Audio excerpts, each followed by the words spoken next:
Hello and welcome to the latest edition of Ask the Mayor. I'm your host, Bria Jones, joining you from inside Burston Fieldhouse with Flint Mayor Sheldon Neeley. Now, I know Burston has a lot of rich history in the African-American community here in Flint, which ties in with Black History Month. Talk to me about what the city is doing to honor and recognize some very influential people in this community. Well, I'm so happy to be here again at Burston Fieldhouse. I grew up about 4 blocks away from this current location where we sit right now.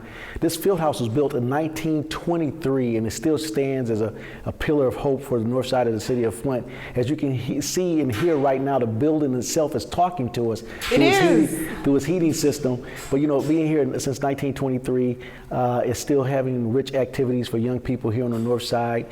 Commissioner Brian Nolden is one of the facilitators here. And actually, you know, we're trying to move the Greater African American Hall of Fame to this current location right here. We'll be announcing that soon. I signed a 25-year lease agreement with the Friends of Burston to make sure that programming can continue here on the north side where I grew up. And I actually, we sit inside the boxing ring where Carlisha Shields first got her skills. You know, some 20 years before she was here, I was here actually practicing, but I knew boxing wasn't my talent, and so I left it alone and started. Okay, so she's the GOAT. Are you the GOAT? I am not that. I am not. I'm the guy who left this and knew it wasn't my skill set. But you know, she's actually engaging in a fight this week here inside the city of Flint at the Dort Federal Center. You know, that's March 5th. And so, you know, she's taking her skills abroad. She's won 2 gold medals, several championships, and now she's coming back home to participate in a world championship fight right at Dort Federal Center on March 5th. And so I'm so proud to be sitting here inside of Burston. Me too. This is my first time inside of a ring, and we know that Clarissa is a history maker, and Flint is honoring other history makers. Talk to me about the lineup this month of the people, all the influential people that the city is recognizing. You know, for far too long, we forgot about our heroes inside of our community. And as we recognize Black History Month, we have to recognize those Black leaders inside our community.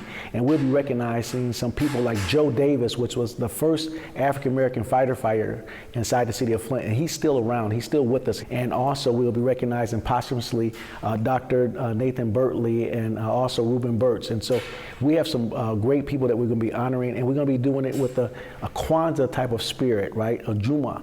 I think I pronounced it correctly, and I'm sure. So you've been working on your Swahili?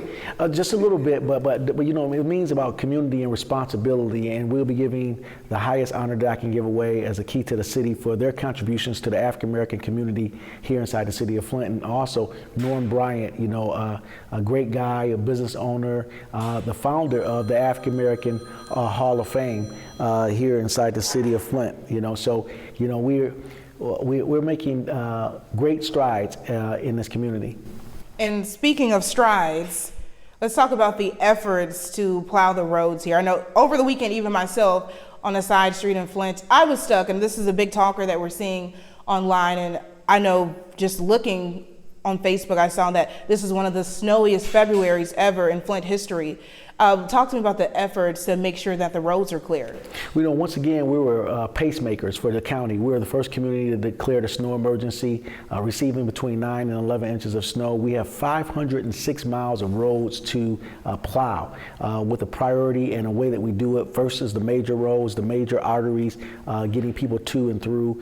Then we go through the residential areas and clear those out. And within a 48-hour period, the team did a fantastic job of clearing all that heavy snow and moved it out of the way. And so in the city of Flint, we were the leader in Genesee County for that snow emergency, which was declared, and then, you know, other communities followed, Burton, Grand Blanc, and others. But I am so proud of the team and the teamwork that went into making sure our roads were clear, and under the leadership of John Daly, our transportation director. And when it comes to those side streets, you know, talk to me about the effort that the city puts forward in trying to clear those, and how long will it take to actually clear all of them, if you know? Well, about 36 hours in total. You know, we do it in phases. First our major roads, and then we go to the local roads. But what has to happen is that our residents have to play a part as well. Once we declare a snow emergency, they have to remove those vehicles off the street, right? If we get 1 vehicle or 2 vehicles on the street, it may inhibit the plow truck getting down the street with the plow. And so, you know, residents have to remove move those vehicles off the street in order for us to get to those side streets effectively, so we can make sure that the roadways are clear for residents to travel to and from work, and also for emergency vehicles to get to places if need be. Well, thank you so much, Mr. Mayor. And I know you're supposed to give us an exclusive sneak peek into the budget that you're going to be presenting very soon to the Flint City Council. What can residents expect from this budget? Well, we have a very tight budget. Flint has been kicking the can down the road for many years, but this is a unique administration. We're going to fix the problem once and for all. But we do need help from residents as we look forward to trying to create an information stream, a good information stream about the things that we have to do and the changes that we have to make. We had 5 emergency managers in this community, and none of them have corrected the problem. They just kicked the can down the road, and we're working very hard with our talent and our skill set that we have attracted to our finance department to be able to fix this problem. And so hopefully with the help of some city council members, or all in total city council members, we can get a fix totally for this community and the retirees therein. And so we're working very hard. We're going to have a balanced budget, but it was very difficult to get there. Last year we projected a $12 million deficit, and so we were able to close the gap with some unique ways and our operational audits, and we're still doing some forensic pieces, making sure that dollars made it to its intended target from previous years. But we definitely are fixing the problem, and we're working on it. And I'm proud to say that this administration has never cut off a water user for the lack of payment due to primarily the COVID virus, but making sure that we understand that water is a human right, and we want to make sure that we get to a system where we can give affordable, safe water to residents. And we're working to that effort, and we just need everybody of like thinking to be there with us. Challenges are hard, and that's why we're in the ring here at Burston Fieldhouse, because we're in a fight right now.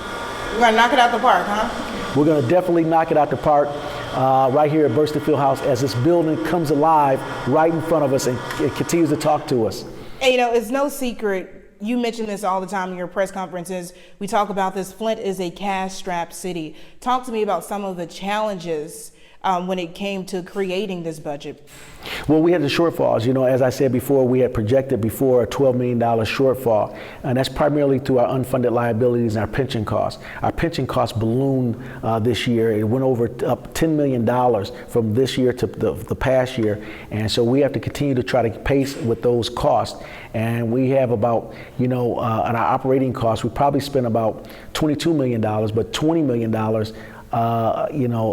goes to our retirement system. So when we talk about a budget of like $44 million or so, roughly about half goes to our unfunded liability. And so when we look at those type of barriers, it's very difficult for a community to continue to thrive and strive. But many communities throughout the state of Michigan are facing these same type of challenges. And this is not anything new. People knew about these things. As I said, we had 5 previous emergency managers.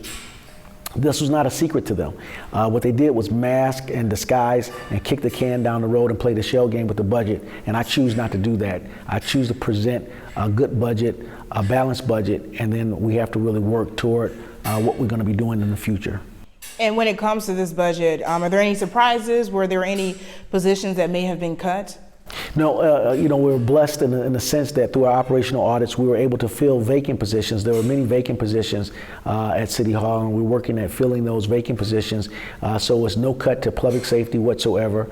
Actually, we're enhancing and adding new bodies on the street. When I came into office, there were 14 positions down, and we're consistently trying to keep pace with the retirements and other things. And we've been keeping pace, but we need good people. So if anybody out there that's watching this that wants to apply to be a police officer inside the city of Flint, you're welcome to do so, or firefighter. They talk about jobs or careers. We have them here in the city of Flint, and it may be a great career. People can find themselves as an officer or a first responder, and we have that ability to put people to work here inside the city of Flint, and we're doing so. And was there any room in the budget for additional officers other than what was already budgeted for?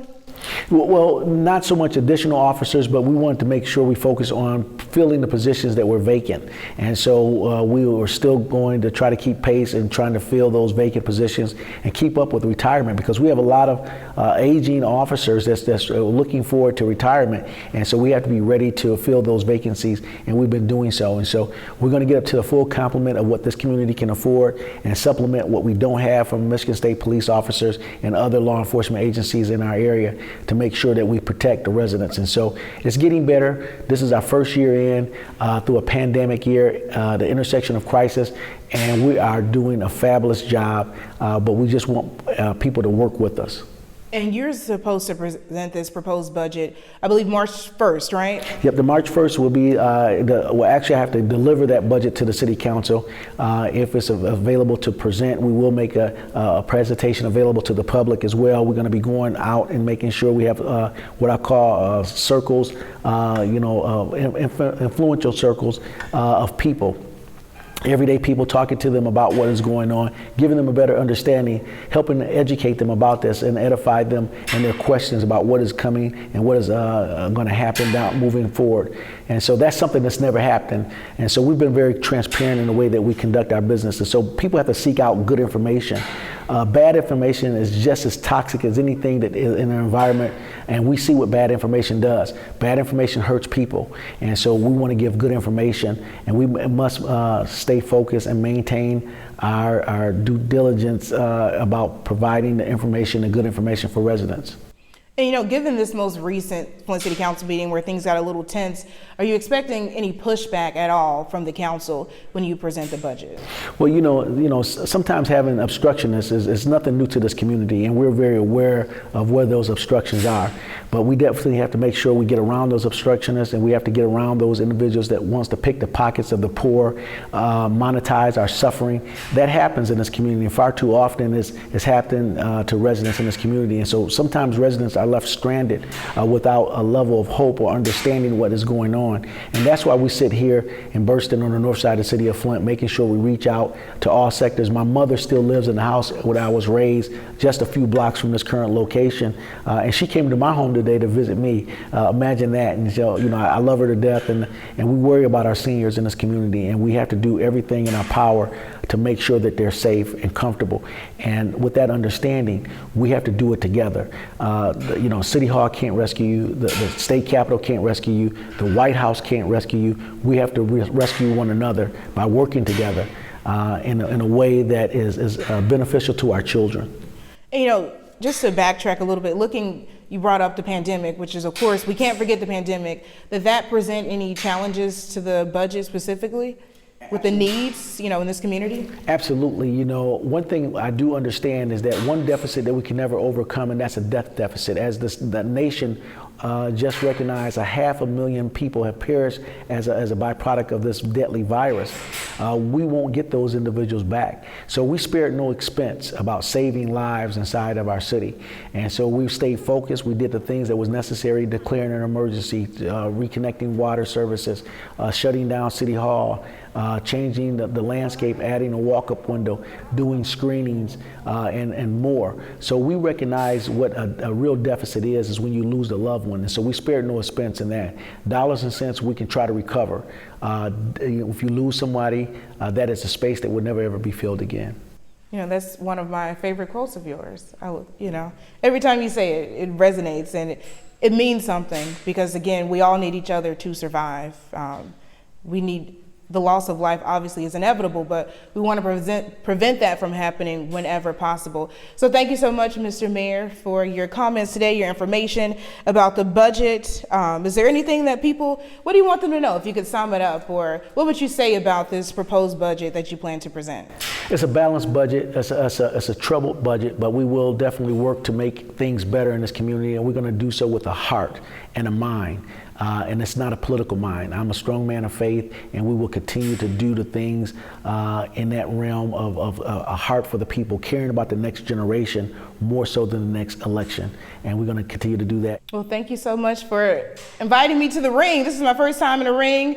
You're not going to challenge me or anything, right? No, I was never really good in this ring. Now, if we had a tee box and some golf clubs, we can go out and play putt-putt or something like that, but not in this ring. Okay, that's more my speed. So thank you so much again, and thank you all for joining us again for this latest edition of Ask the Mayor. If you have a question or a topic that you would like to discuss with Flint Mayor Sheldon Neeley, you'll be open to all comments and topics, right? Absolutely. We want to provide good information and making sure people get the information they need and making sure that we're positive in the engagement that we have with one another.